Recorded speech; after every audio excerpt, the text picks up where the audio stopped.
If you look at the headlines from Washington, Brussels, and Ottawa right now, you are seeing something that looks like the collapse of American economic leadership in real time. The Supreme Court has struck down Donald Trump's signature tariffs. The president is lashing out at his own justices. The European Union is freezing its trade deal, and the stock market is in free fall again. You are watching the most consequential legal defeat of Donald Trump's second term unfold in front of the entire world.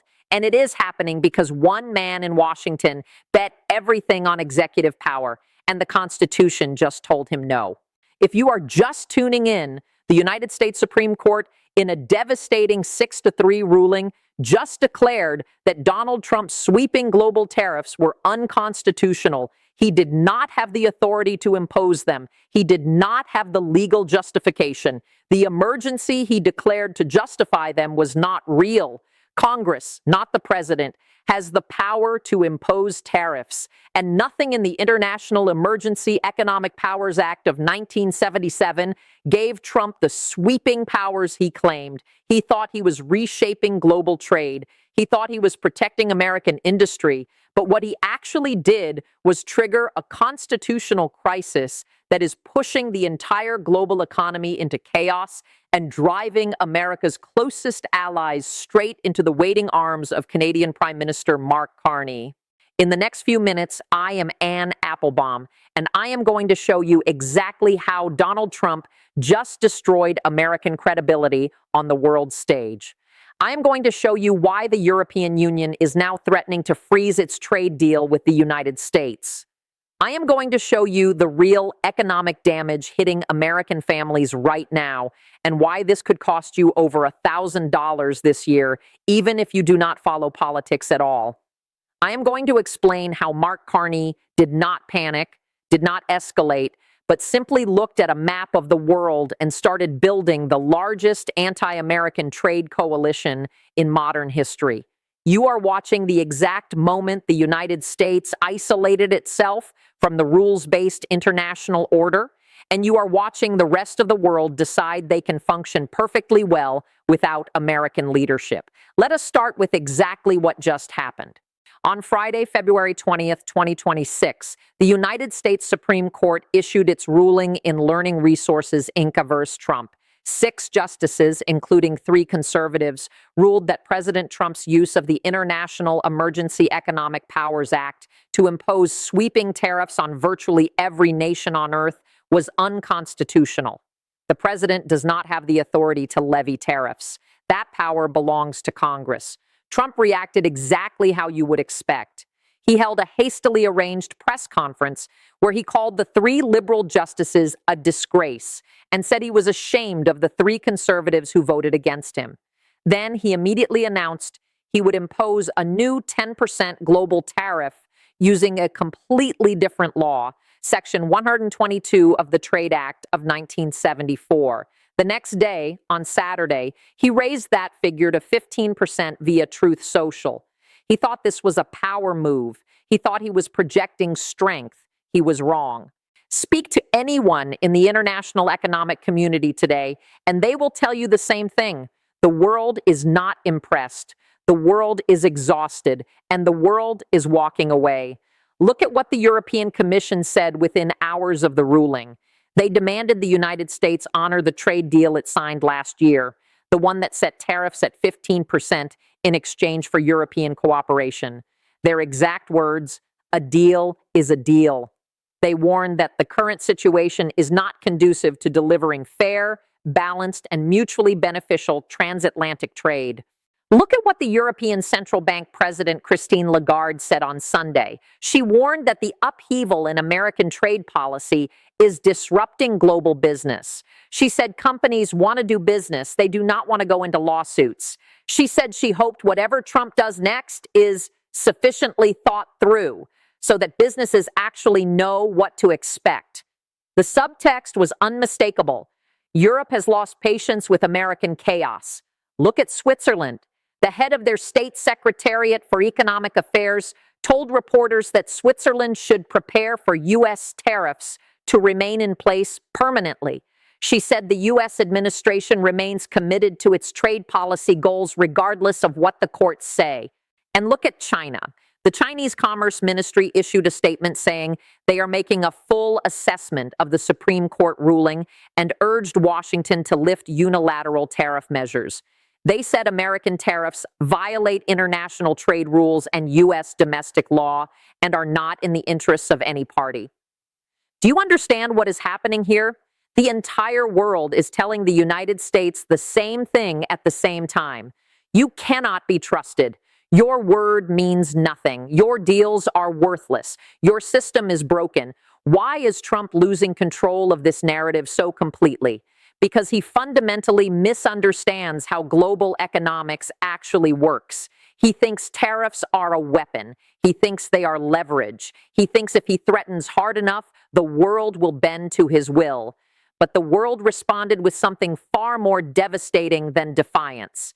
They responded with alternatives. This is where you have to look at Mark Carney, because the contrast between how Donald Trump handles economic policy and how Mark Carney handles economic policy is the entire story of 2026.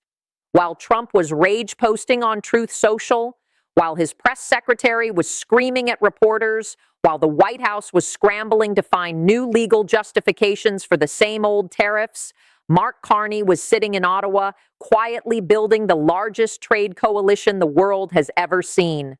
Carney does not fight like Trump fights. He does not use a sledgehammer. He uses systems, alliances, and a deep fundamental understanding of global supply chains. He knows that the world needs alternatives to American economic chaos, so he is providing them.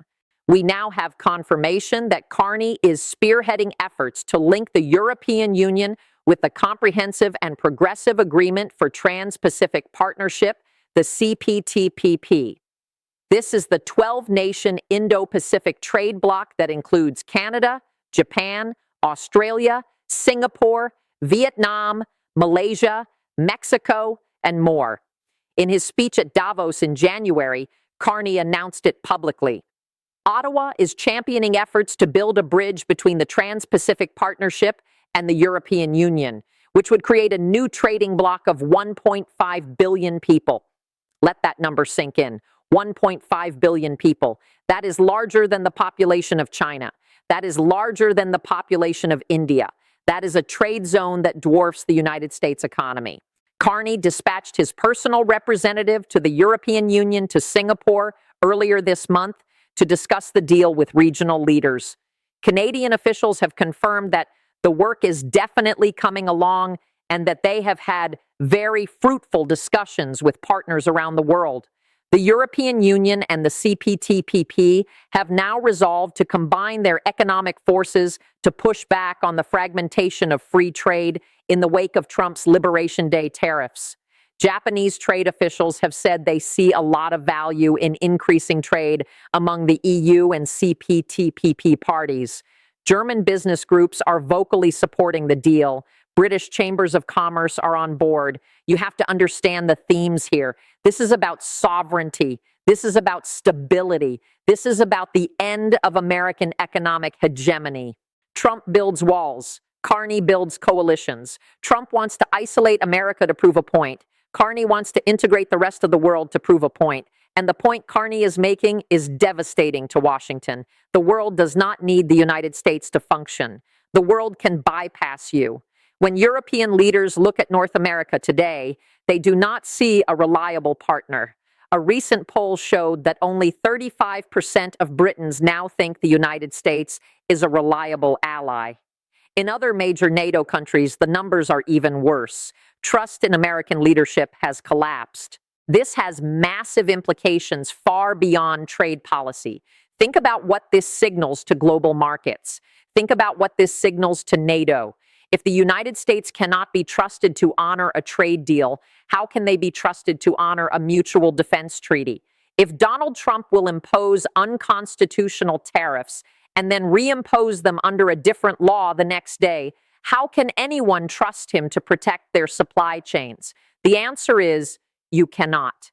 and the world is finally realizing it. Now, let us talk about the real economic damage, because this is not theoretical. This is hitting American families right now. According to the Yale Budget Lab, before the Supreme Court struck down Trump's tariffs, American consumers were facing an effective tariff rate of 16%, the highest since 1936. After the IEEPA tariffs were eliminated by the court, that rate dropped to 9.1%. But after Trump imposed his new Section 122 tariffs, the rate rose again to 13.7%, the highest since 1941. What does that mean for your wallet? The Yale economists estimate that the current tariff regime represents a loss of between $600 and $800 for the average American household. If Trump extends his new tariffs beyond the 150-day limit, that figure rises to between $1,000 and $1,300 per household. And here is the truly cruel part. Tariffs are a regressive tax. They hit poor families the hardest. The burden on the lowest income households is 3 times higher than on the wealthiest households. A family in the bottom 10% of earners loses about 1.1% of their income to tariffs. A family in the top 10% loses only 0.4%. Trump's trade war is not making America great again. It is making poor Americans poorer. Look at the sectors getting hammered: metal products, electrical equipment, motor vehicles, computers. These are the goods that American businesses and consumers depend on every single day. Prices are rising. Supply chains are fracturing. Companies are scrambling. And look at the unemployment numbers. The Yale economists project that tariffs will increase the unemployment rate by 0.3 percentage points by the end of this year. In the long run, the U.S. economy will be permanently 0.1 to 0.2% smaller, the equivalent of about $30 billion annually in lost economic output. This is economic self-sabotage on a historic scale. And then, as if the Supreme Court defeat was not enough chaos, we have the government shutdown. As of right now, the Department of Homeland Security has been shut down for over a week.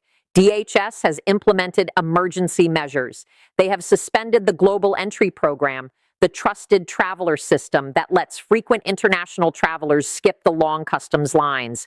They briefly tried to suspend TSA PreCheck as well, the program used by more than 20 million Americans to get through airport security faster. After a massive public backlash, they reversed course on PreCheck, but Global Entry remains suspended. Think about what this signals to the world. The United States cannot even keep its own airports running smoothly.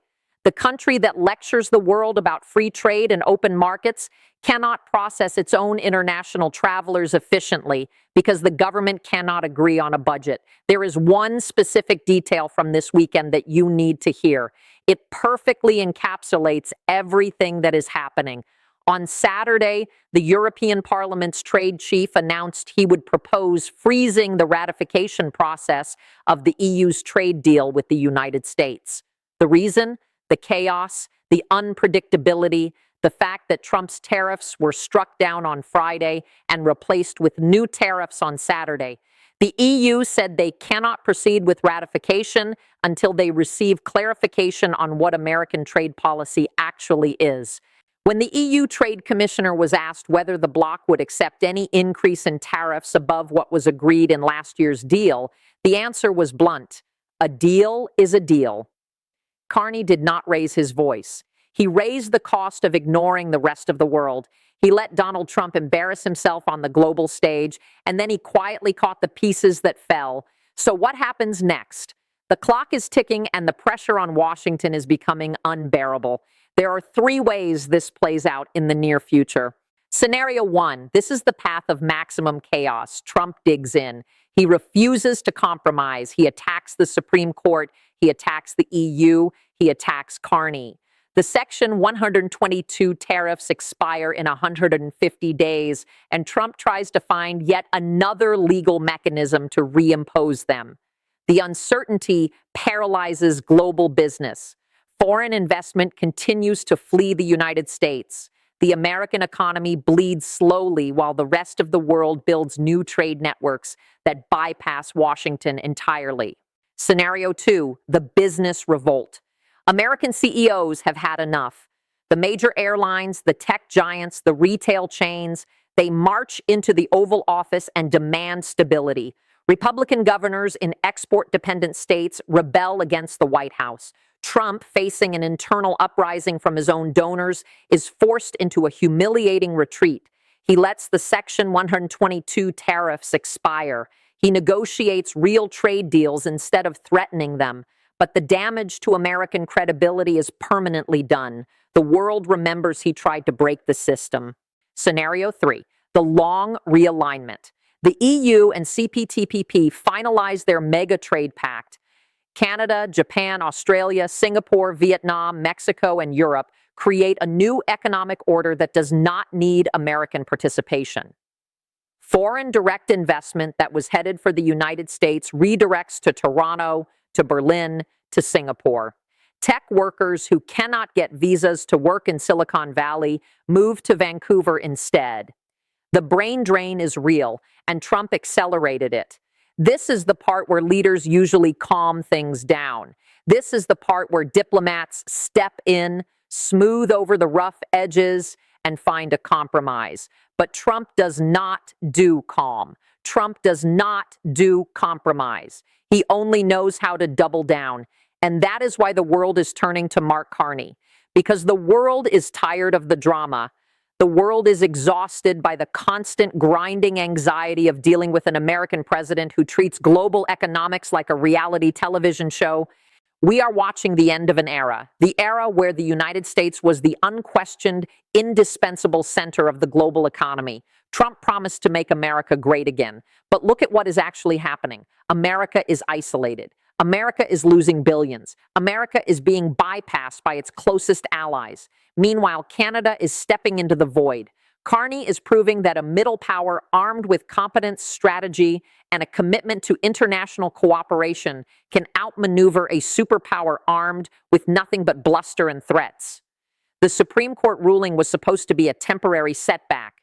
It turned into a showcase of American dysfunction. You have to look at the long-term damage here. This is not just about tariffs. This is about the next 20 years of global relations.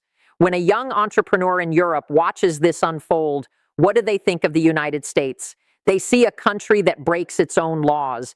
They see a country that cannot keep its government open. They see a country whose president attacks his own Supreme Court. And when they look at Canada, they see a country that builds alliances instead of burning them. Where do you think that entrepreneur is going to invest their money? Where do you think they are going to start a business? Trump is building a wall, but he is locking the American people on the wrong side of it. He is locking you out of the global economy. He is locking you out of the trade networks that make the modern world function. And you are paying the price. You are paying the price every time you buy a car. Every time you buy electronics, every time you buy anything made with imported steel or aluminum, you are paying Trump's tariff tax.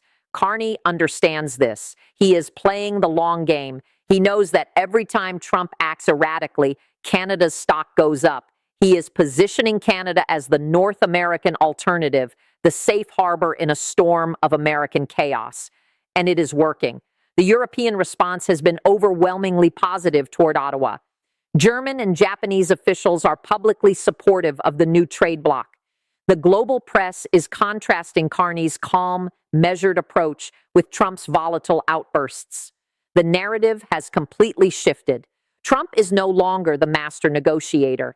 He is the unpredictable liability. Carney is no longer just the prime minister of a northern neighbor. He is the architect of a new economic order. This is a crisis of Trump's own making. He lit the match. He poured the gasoline. And now he is surprised that the Supreme Court put the fire out. But the damage is done. The world has seen what happens when American leadership fails. And the world is making other arrangements.